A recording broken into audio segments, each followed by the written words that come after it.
Bismillahirrahmanirrahim. Assalamualaikum warahmatullahi wabarakatuh.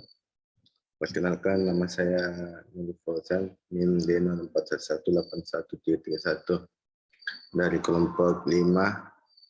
Sini saya akan menjelaskan tentang latar belakang dan tujuan utama economic dispatch. Langsung saja.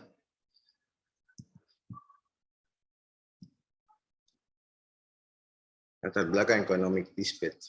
Efisiensi operasi ekonomis dan perancangan sistem pembangkit tenaga listrik selalu memegang peranan penting dalam industri tenaga listrik. Semakin efisien dan ekonomis suatu sistem pembangkit tenaga listrik, berarti semakin kecil biaya yang harus dikeluarkan oleh mengoperasikan sistem tersebut. Efisiensi bahan bakar selain secara ekonomis menguntungkan, dapat menghemat penggunaan bahan bakar yang sebagian besar adalah sumber daya alam yang tak dapat diperbarui. Pada saat ini, umumnya sistem tenaga listrik mempunyai lebih dari satu pusat pembangkit, sehingga timbul masalah untuk membagi beban di antara unit-unit pembangkit sesuai permintaan beban pada sistem tersebut. Selain itu, pembagian beban di antara unit-unit pembangkit harus mempertimbangkan biaya operasi pembangkit agar seekonomis mungkin. Permasalahan tersebut dapat diatasi dengan economic dispatch. Lanjut. Tujuan utama economic dispatch ini menjadwalkan keluaran unit pembangkit agar dapat memenuhi permintaan pada beban suatu sistem dengan biaya operasi seminimal mungkin. Perubahan sedikit saja pada economic dispatch dapat mengakibatkan perbedaan biaya operasi yang signifikan. Mungkin itu saja yang saya jelaskan. Saya kembalikan ke teman saya. Oke, Assalamualaikum warahmatullahi wabarakatuh. Perkenalkan, nama saya Aisyah Nurjihan dari kelompok 5. Di sini saya akan menjelaskan tentang faktor-faktor yang mempengaruhi biaya operasi pembangkit. Jadi faktor-faktornya itu ada 3. Yang pertama, efisiensi generator. Yang kedua, biaya bahan bakar. Yang ketiga, rugi-rugi transmisi. Nah, yang pertama itu ada efisiensi generator. Di sini semakin tinggi efisiensi generator, maka untuk memperoleh suatu daya keluaran pembangkit tertentu, dibutuhkan konsumsi bahan bakar yang semakin sedikit. Yang kedua, ada biaya bahan bakar. Nah, besar daya keluaran pembangkit tergantung pada konsumsi bahan bakar. Semakin besar daya keluaran pembangkit, maka semakin besar konsumsi bahan bakar, yang berarti semakin besar biaya yang harus dikeluarkan untuk bahan bakar. Oleh karena itu, generator yang memiliki efisiensi tinggi tidak menjamin biaya operasi minimum bila terletak pada daerah di mana harga bahan bakar tinggi. Pada umumnya, biaya perawatan dan biaya butuh dapat diasumsikan sebagai presentasi tertentu pada biaya bahan bakar. Yang ketiga, ada rugi-rugi transmisi. Nah, rugi-rugi transmisi terjadi karena adanya kehilangan daya pada saluran transmisi. Semakin jauh jarak antara suatu unit pembangkit dengan beban, maka rugi-rugi transmisi semakin besar. Sebagai kompensasinya adalah daya keluaran pembangkit harus diperbesar agar permintaan beban terpenuhi. Jadi pembangkit yang terletak jauh dari pusat beban memiliki nilai ekonomis yang rendah daripada pembangkit yang letaknya lebih dekat ke pusat beban bila dipandang dari sisi rugi-rugi transmisi. Nah, bisa kita lihat pada gambar di samping, diperlihatkan suatu gambaran sistem tenaga listrik sederhana yang terdiri atas N unit pembangkit. Daya keluaran N unit pembangkit tersebut adalah P1, P2, P3, sampai P6, yang menyuplai beban PD melalui suatu jaringan transmisi dengan rugi-rugi transmisi PL. Bila F1, F2, F3, sampai F6 adalah biaya pembangkitan masing-masing unit, maka economic dispatch harus dapat menentukan besarnya P1, P2, P3, sampai P6 agar beban sistem PD terpenuhi dan total biaya pembangkitan FT sama dengan F1, F2, F3 tambah F6 seminimal mungkin.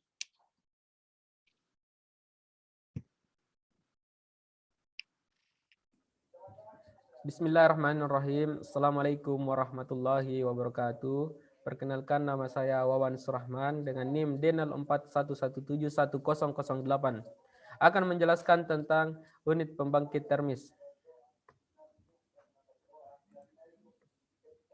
Baik, batasan-batasan masalah yang akan saya jelaskan yaitu yang pertama definisinya, yang kedua sistem kerja, dan yang ketiga yaitu outputnya. Baik, definisi. Pembangkit termis adalah pusat pembangkitan tenaga listrik yang bekerja dengan sumber energi termis. Di mana sistem kerjanya yaitu energi termis ini diubah menjadi energi mekanik terlebih dahulu. Kemudian energi mekanik tersebut diubah menjadi energi listrik.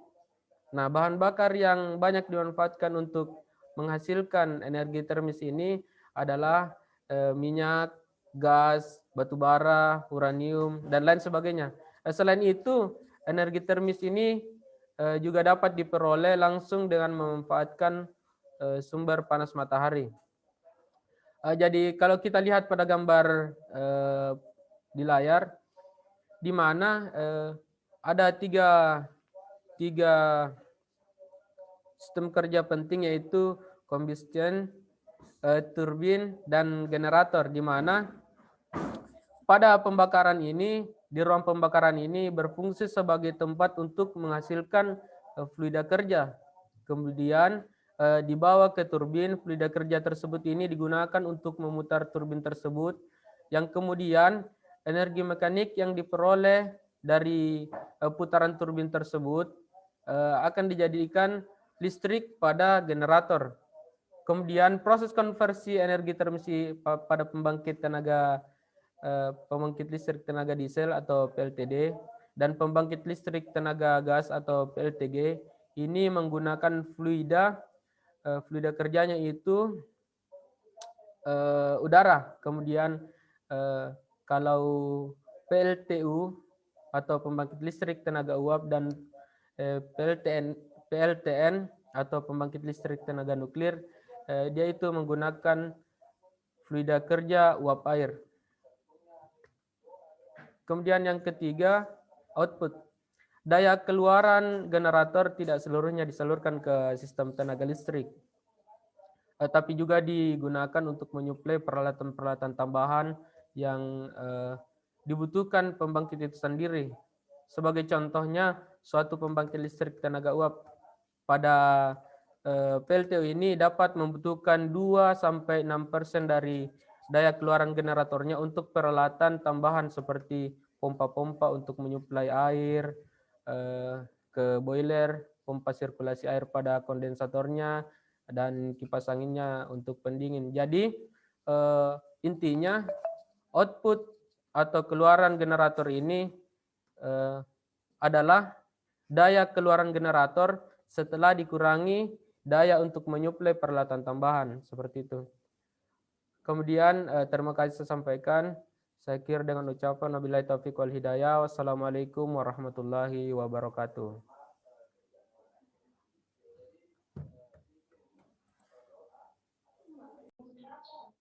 Bismillahirrahmanirrahim. Perkenalkan, nama saya Nun Sakrin, NIM D041181024, akan menjelaskan terkait karakteristik masukan keluaran dari pembangkit termal. Nah, langsung saja, seperti yang kita ketahui bahwa ekonomi dispatch itu tidak lepas dengan yang namanya biaya operasi unit pembangkit. Jadi biaya operasi unit pembangkit termis itu sangat ditentukan oleh besarnya biaya bahan bakar yang digunakan. Jadi efisiensi unit pembangkit termis itu dapat dilihat dari karakteristik laju konsumsi bahan bakar terhadap daya keluaran. Jadi laju konsumsi bahan bakar unit pembangkit itu pada dasarnya merupakan besar biaya yang harus dikeluarkan untuk per megawatt daya keluaran yang dihasilkan oleh unit pembangkit tersebut. Nah, seperti pada slide di sini terdapat gambar yang menyatakan kurva masukan keluaran pembangkit. Nah, di sumbu X itu terdapat daya keluaran yang dinotasikan sebagai huruf T dengan satuan megawatt. Dan kemudian pada sumbu Y atau yang vertikal itu terdapat masukan bahan bakar dalam satuan BTU per H. Jadi BTU per H itu singkatan dari British Thermal Unit per Hour. Nah, pada gambar secara keseluruhan ini menunjukkan bagaimana hubungan antara masukan bahan bakar terhadap daya keluaran. Dan yang paling penting adalah di sini terdapat garis titik-titik ideal di mana minimum dan maksimum itu adalah daerah batasan untuk daya keluaran P. Jadi artinya minimum dan maksimum antara daerah minimum dan maksimum itu adalah daerah batasan pengoperasian suatu pembangkit. Jadi pembangkit itu hanya akan beroperasi pada daya keluaran minimum dan maksimum. Jadi selebihnya pembangkit itu tidak akan beroperasi di bawah minimum dan tidak akan beroperasi di atas maksimum. Jadi cuma berada di antara minimum dan maksimum saja. Baik. Nah, selanjutnya saya akan menjelaskan terkait kurva biaya operasi terhadap daya keluaran pembangkit. Nah, sebagaimana kita ketahui bahwa masukan bahan bakar itu merupakan perbandingan secara langsung, yang maksudnya adalah konversi secara langsung dari biaya operasi. Jadi biaya operasi di sini kita notasikan sebagai F1P1 yang dengan satuan dolar per hour, dan kemudian pada sumbu X itu tetap kita berikan daya keluaran dalam satuan megawatt. Jadi di sini juga tetap ada daerah minimum dan maksimum. Jadi hubungan antara biaya dengan daya keluaran itu dia berbanding lurus. Jadi karena dia merupakan konversi dari masukan bahan bakar yang sebelumnya tadi. Jadi ketika kita menginginkan daya keluaran yang besar, maka tentu bahan bakar itu juga harus semakin banyak. Dan ketika bahan bakar yang kita butuhkan banyak, maka biaya operasi yang kita butuhkan juga itu semakin banyak. Artinya dia berbanding lurus seperti itu. Ya, sekian itu yang dapat saya sampaikan. Lebih dan kurangnya mohon dimaafkan.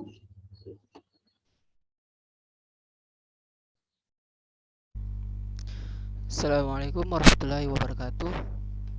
Perkenalkan, nama saya Anugrah Agung Saputra, NIM D 0411811513. Sekarang kita akan masuk dalam materi karakteristik kenaikan biaya operasi. Dalam pengoperasian suatu sistem tenaga, kebutuhan beban merupakan suatu faktor yang bersifat tidak linear. Tidak linear di sini berarti berubah-ubah, fluktuatif, karena konsumen memakai suatu produk elektronik juga berubah-ubah. Kita tidak dapat mengontrol pemakai konsumer dari sisi pembangkitan, sehingga perubahan beban dari suatu waktu ke waktu lainnya tidak dapat ditentukan secara pasti. Perubahan beban sistem harus diikuti dengan perubahan daya pembangkitan. Ini kenapa kita perlu mengikuti perubahan beban ini, untuk menjaga kestabilan frekuensi sehingga dalam batas ambang normal yang telah ditetapkan PLN. Besarnya perubahan daya pembangkitan ini secara otomatis akan mempengaruhi besarnya perubahan biaya operasi sistem. Pengaruh kenaikan biaya operasi terhadap kenaikan daya keluaran disebut dengan karakteristik kenaikan biaya operasi. Karakteristik kenaikan biaya operasi merupakan slope atau derivatif karakteristik masukan dan keluaran delta F per delta P. Ya, di sini merupakan turunan dari F per P. Adapun kurva kenaikan biaya operasi terhadap kenaikan daya beban disebut sebagai incremental cost curve, sebagai gambar yang ditunjukkan pada gambar 2.5 ini. Kita dapat melihat di sini semakin dari min ke max, kita dapat melihat kenaikan biaya operasi meningkat. Baiklah, sekarang kita akan masuk ke persamaan incremental cost curve. Nah, di sini kita memiliki persamaan F sama dengan AI PI pangkat 2 tambah BI PI tambah CI. Nah, AI, BI, dan CI di sini merupakan koefisien biaya operasi pembangkit, di mana I di sini merupakan eh, jumlah pembangkit, misalkan pembangkit 1, pembangkit 2, sampainya pembangkit N. Nah, pertama di sini PI merupakan daya keluaran tiap unit pembangkit. Nah, karena di sini kita memiliki FI yang diturunkan terhadap PI untuk mendapatkan nilai lambda atau mendapatkan nilai kenaikan biaya operasi. Nah, ketika menurunkan AI PI pangkat 2, kita akan mendapatkan nilai 2 AI PI, di mana 2 di sini 2 pangkat PI pangkat 2 di sini akan menjadi PI pangkat 1, kemudian dikali 2 AI. Kemudian kita menurunkan BI PI, di mana PI pangkat 1 akan menjadi PI pangkat 0, sehingga menjadi 1. 1 kali BI menjadi BI. Karena di sini CI tidak memiliki variabel PI, sehingga kita turunkan PI menjadi 0, 0 kali CI menjadi 0. Sehingga kami tidak menuliskan CI. Nah, contohnya dari persamaan F adalah 310 tambah 7,85 P2 tambah 0,00194 P2 pangkat 2. Nah, sekarang kita akan turunkan ini terhadap P2. Nah, pertama itu adalah 310. 310 diturunkan terhadap P menjadi 0 karena tidak memiliki variabel P. Sehingga kami tidak menuliskan di sini. 7,85 P2 akan menurunkan P2 menjadi 1, sehingga kita mendapat 7,85. 0,00194 P2 pangkat 2, kita akan menurunkan P2 pangkat 2 menjadi P2 pangkat 1, sehingga lalu dikali dengan 2, sehingga kita mendapatkan 0,00388 P2 sama dengan lambda. Baiklah, itu saja untuk materi yang saya sampaikan untuk karakteristik kenaikan biaya operasi. Selanjutnya akan dilanjutkan oleh teman saya. Perkenalkan, nama saya Sutra Terbuka NIM 0811111316. Di sini saya akan melanjutkan presentasi dari teman kelompok saya, yaitu batasan optimasi pembangkit termal. Di sini terdapat 6 batasan-batasan pada optimasi pembangkit termal, di mana yang pertama yaitu kemampuan daya output, maksimum dan minimum, kecepatan perubahan beban, minimum uptime, minimum downtime, cadangan panas atau hot reverse, dan cadangan berputar atau spinning reverse. Adapun yang pertama yaitu kemampuan daya output maksimum dan minimum. Di sini dijelaskan bahwa batasan beban maksimum yang dapat ditanggung satu unit PLTGU adalah berkaitan dengan batasan suhu logam peralatan operasi yang dilalui fluid deterjen bertemperatur dan bertegangan tinggi yang terus meningkat seiring kenaikan beban dan harus dapat bekerja normal sesuai fungsinya. Batasan beban minimum lebih disebabkan alasan ekonomis, yakni rendahnya efisiensi saat beban rendah. Kemudian yang kedua itu kecepatan perubahan beban. Di sini jelaskan bahwa kecepatan perubahan beban akan menentukan jumlah jam start stop pembangkit yang akan mempengaruhi umur operasi unit tersebut, di mana di sini di sini ditentukan dari perubahan bebannya, di mana pada saat konsumen melakukan suatu konsumsi terhadap beban dalam satuan waktu yang berbeda dengan konsumsi yang berubah-ubah, itu akan mempengaruhi umur operasi unit tersebut, di mana start stopnya pembangkit akan ditentukan dari penggunaan konsumsi listrik dari konsumen. Kemudian yang ketiga yaitu minimum uptime, yaitu interval waktu minimum ketika unit yang baru on terhubung ke sistem. Tidak boleh dilepas kembali sebelum batas uptime-nya.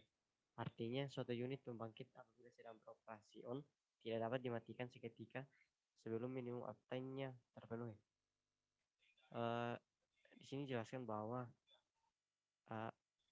unit tidak boleh di on kan sebelum minimum uptime-nya terpenuhi.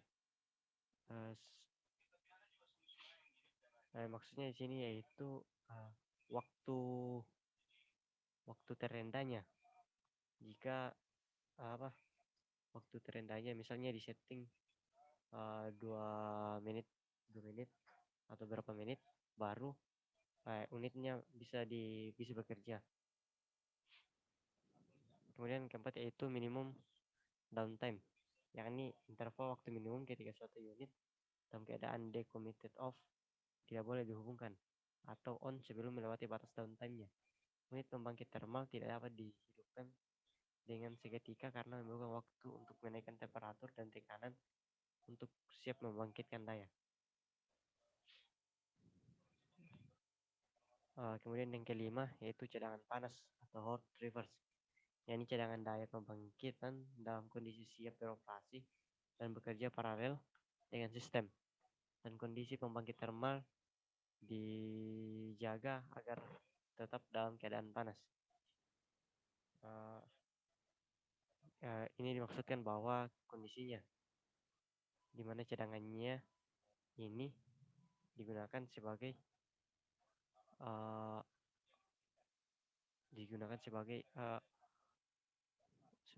suatu keadaan untuk sistem dapat bekerja secara paralel. Kemudian yang keenam itu cadangan berputar atau spinning reverse, yakni cadangan daya pembangkitan yang beroperasi kerja paralel dengan sistem saat kondisi beban minimal, namun tidak ikut berpartisipasi mendukung beban sistem atau jaringan.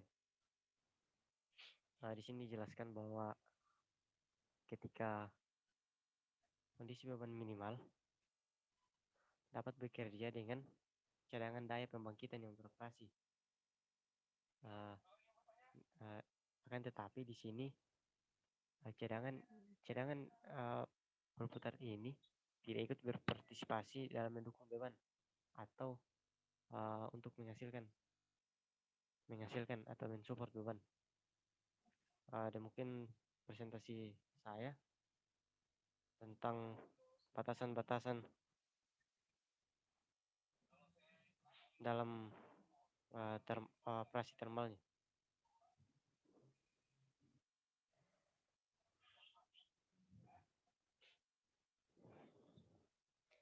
Demikian presentasi saya, kurang lebihnya mohon dimaafkan. Sekian dan terima kasih.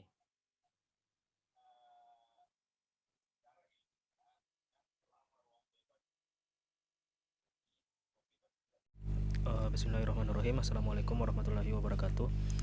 Jadi saya akan melanjutkan dari pembahasan sebelumnya. Perkenalkan, nama saya Syahbrian Aryadi, NIM D0411811019. Jadi materi yang akan saya jelaskan itu mengenai minimum downtime, cadangan panas atau hot reverse, dan cadangan berputar atau spinning reverse.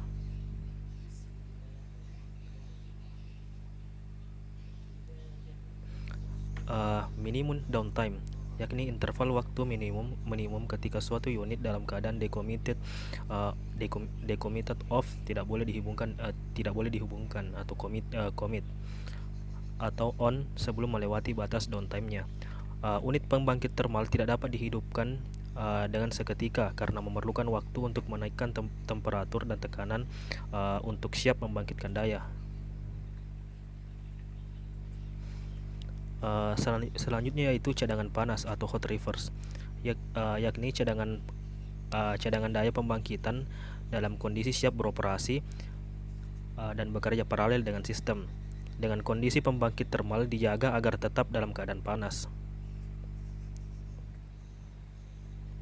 Dan yang terakhir yaitu cadangan berputar atau spinning reverse, yakni cadangan daya pembangkitan yang beroperasi kerja paralel dengan sistem saat kondisi beban minimal, namun tidak ikut berpartisipasi mendukung beban sistem atau jaringan.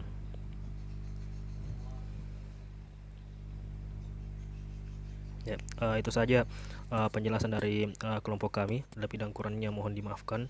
Assalamualaikum warahmatullahi wabarakatuh.